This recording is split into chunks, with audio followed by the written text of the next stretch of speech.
So, Mark, which business is harder, the film business or the wine business? Well, the film business is more financially rewarding, so I would say at the end of the day, it's a lot easier. Um, but they're both very similar in the sense of, people ask me, how do you go from being a lawyer to going to the film business into the wine business, and basically, you're just offering your version of reality and trying to get people to buy it. So if you're a lawyer, you're trying to get people to say this guy did it or he didn't do it, and if you're Right. making a film, you're trying to make people fall in love or laugh or cry, and if you're making a wine, you're trying to convey a sense of what you think a particular piece of vineyard ground is about, and make them fall into your own reality. So it's basically all the same business. They're hard. Movie business pays best. Yeah. Wine business pays worst. Right. So we're here to fix that, folks. Well, welcome to your life story in 10 minutes. We'll do the Cliff Notes version Okay. of your life story. A speechwriter for Warren Burger? Speechwriter for Warren Burger in 1973 and four. How do you write speeches for a Supreme? Is he Supreme Court Justice at the time? He was the Chief Justice. What is there any pressure in writing a speech for a Chief Justice of the Supreme Court? Well, no, they're not trying to be funny or clever. They're actually trying to be pretty boring. Right. And it's easy to be boring, even on purpose. Yeah. But, it was an amazing experience. I was 21.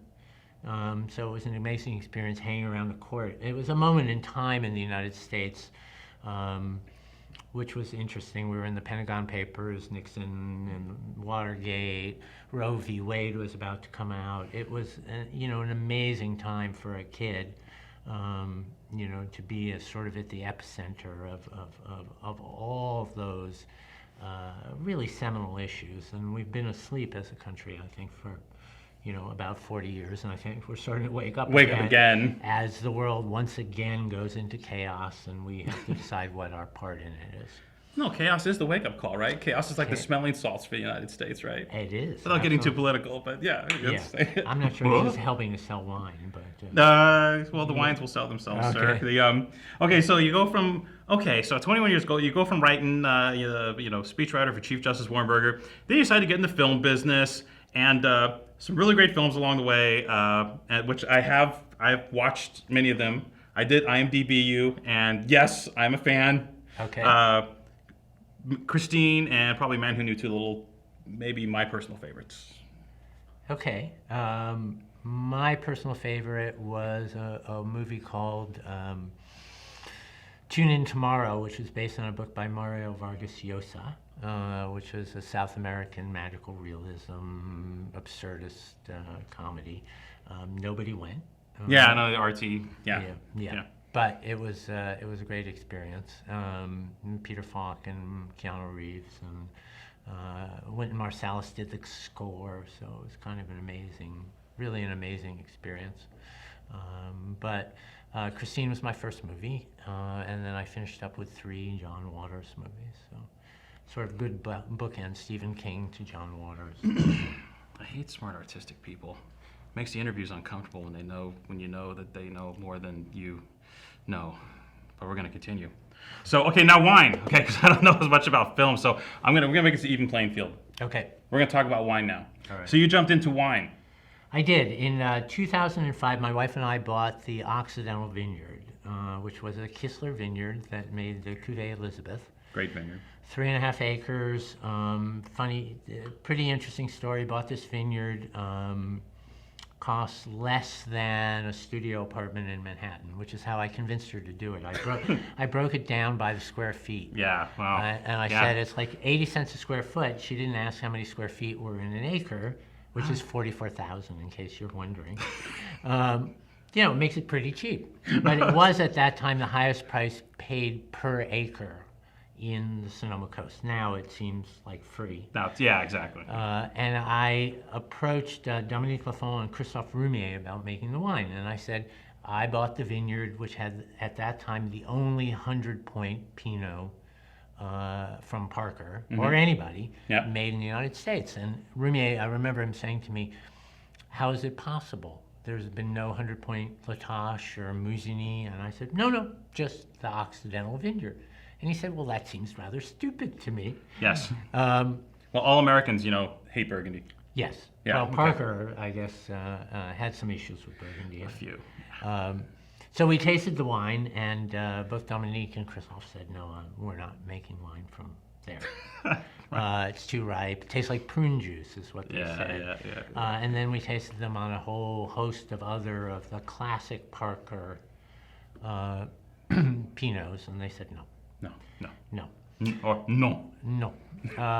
So we went about making the wine in 2005, and the fog came in just as the flowers were open and we were going to pollinate, and the pollen clumped up like mascara, and because grapes are self-pollinating, none of the flowers pollinated. We got 1 barrel off of 3.5 acres. We sold it all. We made the wine. Sashi Morman made the wine for us at CCWS in Santa Maria. And we sold it all to the French Laundry, but it was only 300 bottles. Yeah. It was very, very, very bad. It was the first of one of my many very bad financial decisions. Well, a horrible start to what pretends to be a quality finish, sir. Yes. As we segue into the flood, the fire, 2 messengers, last chapter.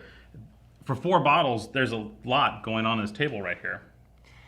Yeah, I mean, these are the wines. I started chapter 24 in 2012. I had started Evening Land in 2005 with Occidental, and brought on some partners in 2006. And in 2011, the partners decided that they wanted to be partners with each other, but not with me. So, Oh, that's like sad. kicked to the curb. Right.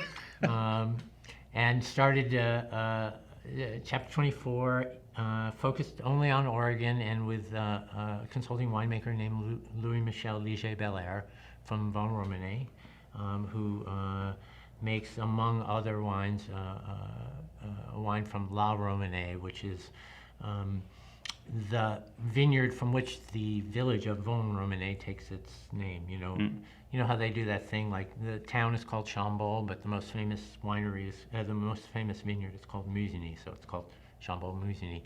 And as he will point out, it's Von Romanée, not Von Romanée Conti. It's not Von Romanée La Tâche. So it's named after La Romanée. Right. Okay. No, that's good. Yeah. Holy cow! You hooked up one of the hottest winemakers in Burgundy to run your gig for you. I did. You talk about a little bit of a, and I don't get too deep with this, but talk about a little bit of like a middle finger to the partners, man. It's like you swung pretty hard and hooked up a serious cat to help you with this new project. There's a thing about Oregon that they have a connection with Burgundy. I mean, the people in Burgundy, because of Veronique Drouin, and now Louis Michel and Dominique at Evening Land, and now Jean-Nicolas Mayo is going to make wine there. And there is a real connection between Burgundy and Oregon, because I think the Burgundians think that Oregon is just a slightly warmer, slightly more hospitable version of Burgundy, just not with as good food. If the food was as good in Burgundy, as good in Oregon as it is in Burgundy, everyone in America would want to live there. A sunny version of Burgundy, but with hamburgers. Exactly. Oh, It'd just be perfect. I mean, Nirvana to me. It would be perfect. But so Louis Michel did this starting in 12 was our first vintage, and now we're starting our third. Talk to me about the fire and the flood. I think these 2 wines. I mean, there's some kick-ass wine on the table. Thank All you. right, congratulations. I mean, these wines are bomb. But talk to me a little bit about the fire and the flood, the 2 center wines here, and the concept here. There are 2 things really you need to know about vineyards in Oregon. Really only 2 things. There's 2 soil types. One is volcanic and one is sedimentary. So 20 million years ago, it was all the Cascade Volcanic Arch exploded and laid down all this lava. About 20,000 years ago, the Missoula Dam broke on the Columbia River, and in Missoula, Montana, actually, and flooded basically most of the West. and it laid down a whole layer of river sediment on the volcanic soil. So higher elevation and where the kind of water didn't go is still volcanic soil there, which is inorganic. It's had everything burned out of it. It's very iron rich, and it's the red soils of Dundee and the Eola Hills. And the sedimentary soils are usually lower elevation, but they're organic and rich and more like California soils, so they're a little heavier. And they produce wines that are markedly different because the stress that each soil provides to the plant is very different. There's a lot of water stress because volcanic soils don't hold water, they don't hold nutrients, so plants get a little edgy. Yeah. They get a little anxious, get a little edgy. So you get different flavors coming out of the fruit. You have, because we talk about the whole single vineyard concept, and I think it's, I think it's maybe a little too soon for the whole single vineyard concept. With our terroirs, the age of the vines, and as we learn and grow and develop them. But I love the soil concept, the soil differences here, and I think that's so important because that's like the first step, or one of the main important steps in deciding terroir, right? I mean, it's like the dirt is kind of like one of the prevailing factors. There's only two things that count: it's the dirt and the climate. The air temperature, the rain, the sun exposure. So the dirt is really where it starts. And Louis Michel agrees with you. He says it's too soon in America to know where the great vineyards are. I mean, we have some examples, scattered all over the West Coast, where we've had a lot of good wine from a lot of good winemakers. And those wines, Biennacito comes to mind, or Shea up in Oregon. But the notion that, what's weird to the Burgundians is that you get somebody who puts up 100 acres for Pinot, and it only has one outlet. 100 acres in Burgundy would have 25, 30 different people making it, which is one way of knowing what's good and what's not good. Because you have a range of winemakers, and the good ones make really good wine, but the ones that are not as good also make good wine, and then the terroir is pretty good. This matching of great winemakers and great monopoles doesn't really give us much sense of what the terroir is as opposed to the hand of the winemaker. So Louis Michel had us go out. We have 48 vineyard plots, none of which are bigger than 3 acres.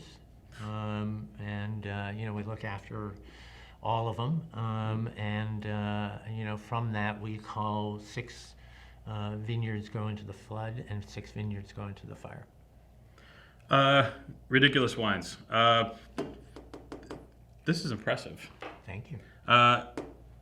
Buy these from this very smart, well-traveled, educated gentleman. These are fantastic wines. Mark, thank you for coming. Thank you for having me. All right. And you should enjoy the wine and listen to some music or watch some of my movies or help me out somehow. The Flood and Christine, what a match.